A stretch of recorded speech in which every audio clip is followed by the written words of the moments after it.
ыстық тамаққа бүгін не істесем болады екен деп бәрі ойланып, бері ойланып, картоп пен етті қуырып пісірдім.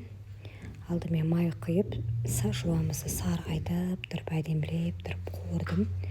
Одан соң майдалап туралған, тұздалған, жаңадан сойылған малдың етінен менде мына жерде тоқты болатын. Сол етін жақсылап тұрып маймен қуырып алдым.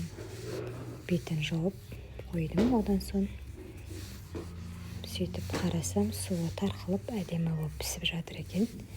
Үстіне лавр жапырағын, дәмдеуіштерді сеуіп, тұз салып, тағы да бір мәрте араластырып,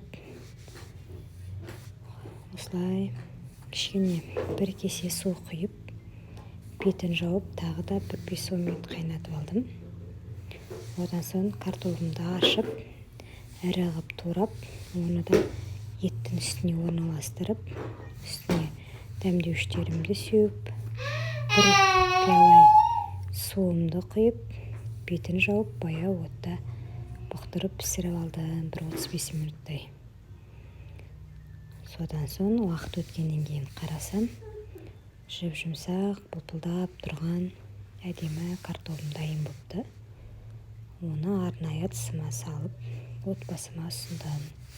Сіздермен бірге болған Әлден Гауһар YouTube парақшама тіркелуді, қазақ тіліндегі каналымның дамуына үлес қосып жіберіңіздер.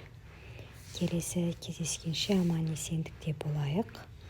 Осылай астауыма орналастырғаннан кейін бетіне әсемдік ретінде көк жуаны сеуіп ұсындым. Ас болсын.